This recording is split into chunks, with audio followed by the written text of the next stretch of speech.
Okay, we're going to talk a little bit about layering troops. So, when you send a march to attack a monster, you are generally going to send your best mounted general and your highest tier mounted troops. So, for example, in this keep, T13 cabs, maxed out. Okay, this is not a monster keep, so that's why we don't have very many mounted. But that is the way it should be sent. Nothing else, just your monster general and your highest level mounted troops or cavalry. Okay, that is for monsters, with the exception of the world boss, joining rallies, which we're not going to discuss. So, PvP, your marches are going to be layered. When we talk about layered, we talk about troops from every tier and every level. Okay, so we're going to select our generals. We are going to select our subsidies.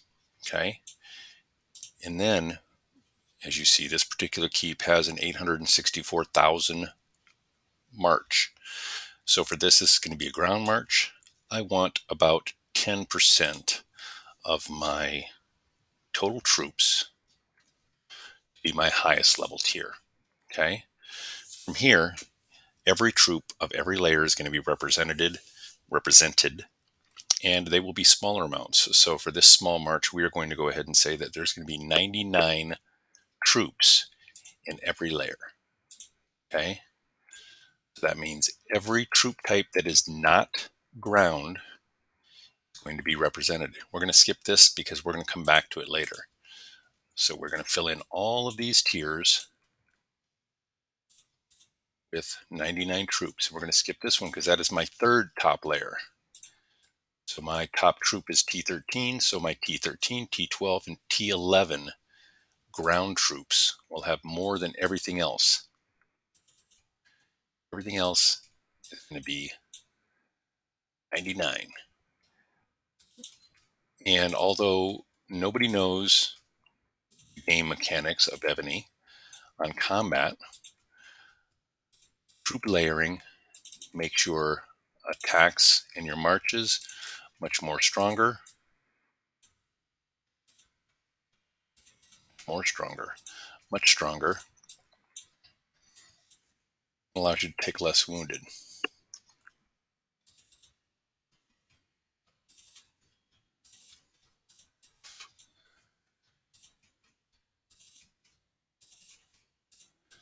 So once we get all the way through here, every tier, every troop type.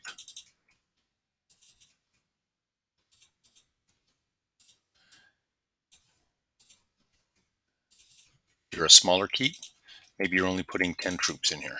If you're a larger keep, maybe you're putting 1,000.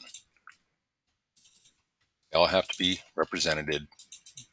Oh my goodness, my voice. Represented, and keep them small.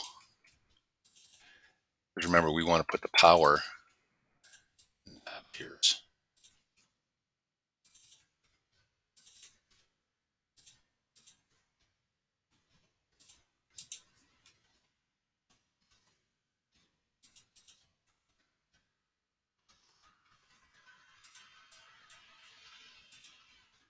Right, so every layer of every troop type from 1 up to 13 has 99 troops in it. Okay, and our very, very top tier, which is going to be T13s, we have 10%, which would be 80,000, but since we only have 50,000, that's what we're going to put. So we have about 810,000 troops left. And I divide these up between my second and third tier. So T12 is going to be 410,000. Okay. My T11 is going to be about 410,000 or 260,000, whichever makes sense. Okay. So this is essentially a layered march. I have my 2 ground generals and they work together. We can tell because this main skill is not grayed out and our skill books work together. Okay. We have our main ground general, and we have our subsidies attached, which are going to give us debuffs to the enemy. And we have our top tier with 50,000 troops. All of our layers are represented, and our second and third tier troops also are represented. So we're going to save this preset. I like to save it as a sword. So now whenever I come in here, my preset for sword is going to be my ground march. So whenever I go PvP, of course, I will choose this. Okay. Since I'm in an alliance with this keep where I just join rallies, most of my route presets are set up for buy bars and Nathaniel Green. Buy bars is going to give me a double drop rate, which means I could potentially get a 25% chance that I'm going to get double rewards.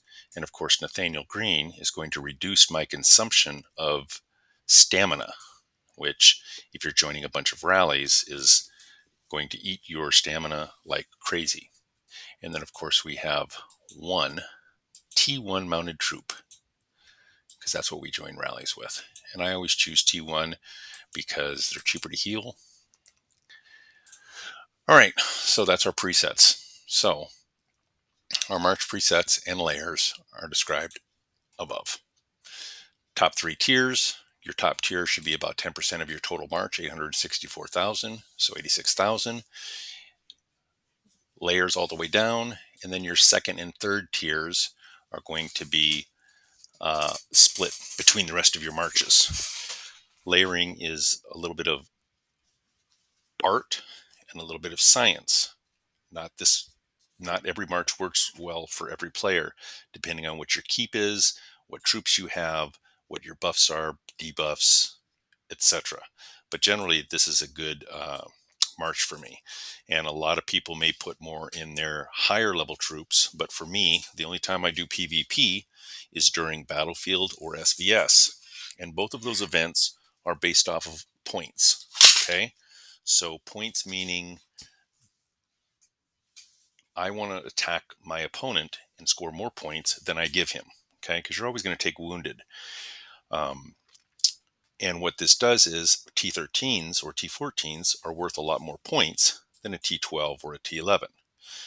My T12 may kill a lot of his troops, his T14s and T13s, and they're worth a lot of points, but my T12s, even if they get injured, are worth less points. So the point trade is what they call it, would be to my advantage. So if I attack a keep, currently this keep is 128 million power. If I attack a keep and I lose 25 million power, he loses 100 million power, then I'm good. I'm still positive points. So in SVS, you get negative points for losing more points than the opponent. So you could have for example, we will go to previous SVS scores. Okay.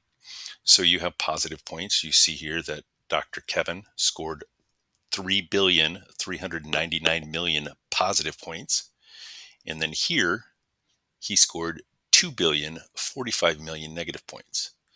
So as far as SVS goes, he scored more positive points than he did negative points, which is always a plus. Okay. What we want to do is share the point swap, and that is how we do it. So those are layered marches. That should be easily understood. If you have any questions, please feel free to ask. When you attack, you want this higher number to be less.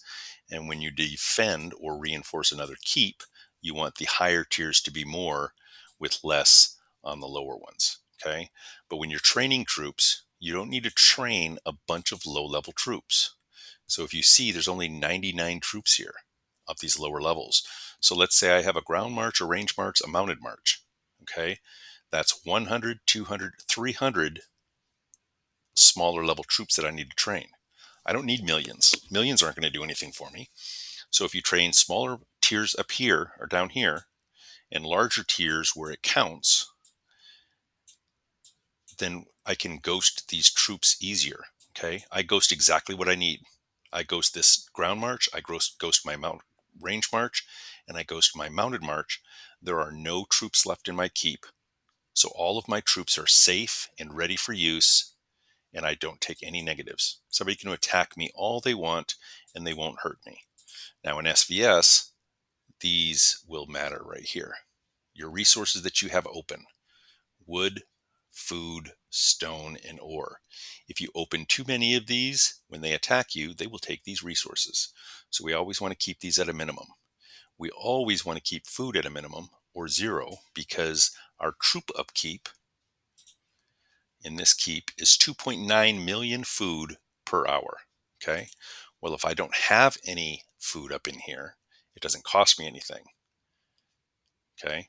Now these numbers, they can be taken during an attack. You see, I've got 86.7 million wood. If I come to my warehouse and look at the details, wood protected is 11.5 million. So if somebody attacks me, they can take almost 80 million of my resources, 80 million of my hard earned resources. So we want to make sure that we only open what we need. And when I say only open what we mean, I mean this. So these chests that we get for rewards from monsters, okay? This Serb chest, we can open it. Let's find a resource chest. Pan chest. Okay, so this is it's just beat ups again too. Here, medium resource chest. We can open these. We can open all of them. Okay. All that is going to do is come down here under our resources and add to the total here. It gives me an idea of how much resources I have in this keep. But once you open these food boxes, wood boxes, those numbers go up to the top of your screen. And those are the resources that they can take. So whenever you're upgrading a building or training troops, you want to make sure that you only open what you need. And if you're going to be doing a lot of construction or a lot of training, a lot of people open up a lot of what they need so that they don't have to keep opening the boxes, and they can just keep train, or build.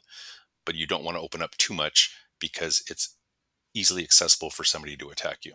So that being said, I hope that explains troop tiers and my segue into things that have nothing to do with troop tiers, but that should help you with layering. Okay, so that is a layered march, and you would use this against PvP.